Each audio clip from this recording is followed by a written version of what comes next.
Hey guys, it's Lola from Core. This video is actually a home workout. As you can see, I'm not in the rehab lab at the moment. So this video is going to be for exercises that are aimed at creating healthy hips and knees. We're only going to look at 3 exercises, and these would probably be programmed quite early in rehab. And we're going to look at a stretch at the end as well. Okay, so the first exercise we're going to look at is some glute bridges. So I'm doing it at this slightly odd angle because I already tried filming this video and I had a very dark wooden chest of drawers cupboard in the background, and you couldn't see anything because of my black leggings, so apologies. Okay, so the first exercise is there you go, you can see me there. This is your glute bridges. So the first thing I want you to do is twist your hips up. Okay, so imagine you've got a bowl of soup here in your pelvis and you're trying to spill that all over your tummy. I don't know why you'd want to do that, but there we go. So you are pouring that bowl of soup all over you, and then you're squeezing your bottom to come up into your glute bridge and controlling back down, and tipping your pelvis up, coming up into your glute bridge and controlling back down. So things we want to avoid is coming into a sort of hyperextend position here. So bring those ribs down and tuck that pelvis under, and you'll feel it more in your bottom and your hamstrings. And with your knees, don't let them drop too far apart. Try and keep them sort of parallel as you're doing the exercise. And you come down, come up, and coming down.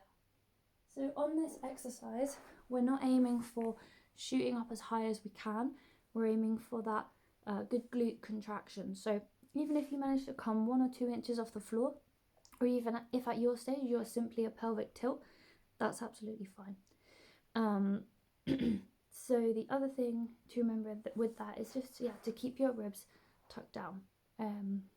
Okay, so those will probably be reps of about 10 to 12. You can do 2 to 3 sets of those. The next exercise we're going to look at, it's going to be in a similar position, and it's for your vastus medialis, which are really, really important thigh muscles, really important for knee health, and we're going to look at an exercise that's really good for those.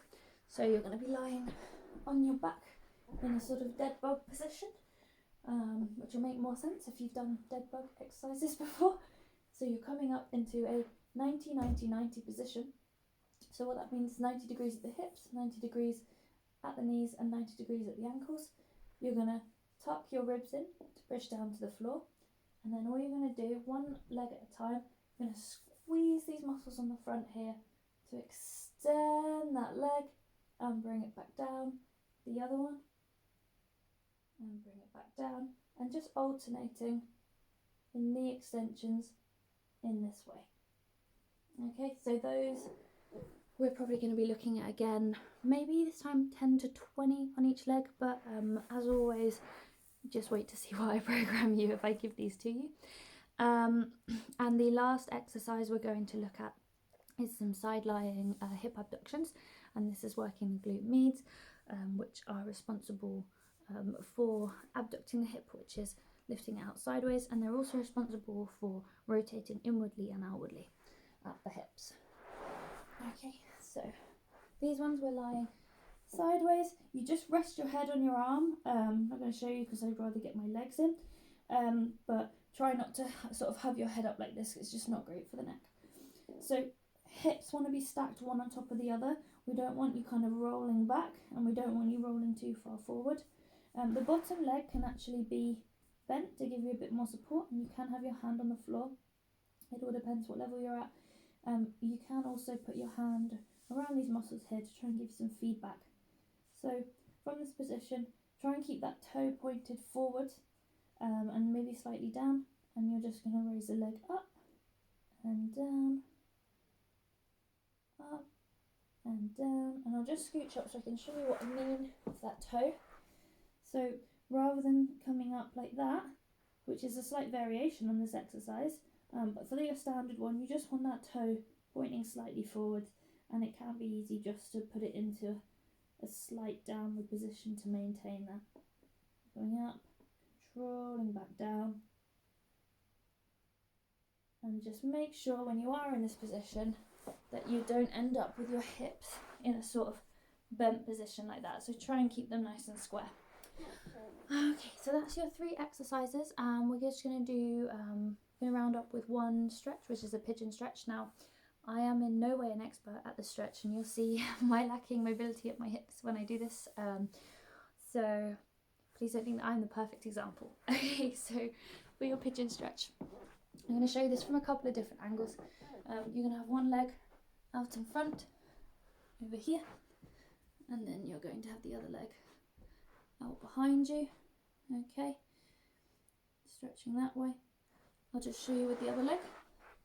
So they also have quite a big difference from side to side. So one leg's coming out and the other leg is tipping back there. And I will show you that from the front. Okay, so one leg's coming over. I want to try and have this leg as square as possible. So when I mean square, I mean sort of, oh, I don't know if you can see that. Yeah, straight across as opposed to diagonal. Let's move this back. Okay, and then I'm coming down this way. And to increase that stretch, you can pop your elbows down on the floor. Okay, so big one on that stretch is making sure that your hips don't roll over to the side that you're stretching on, so try and keep those hips square.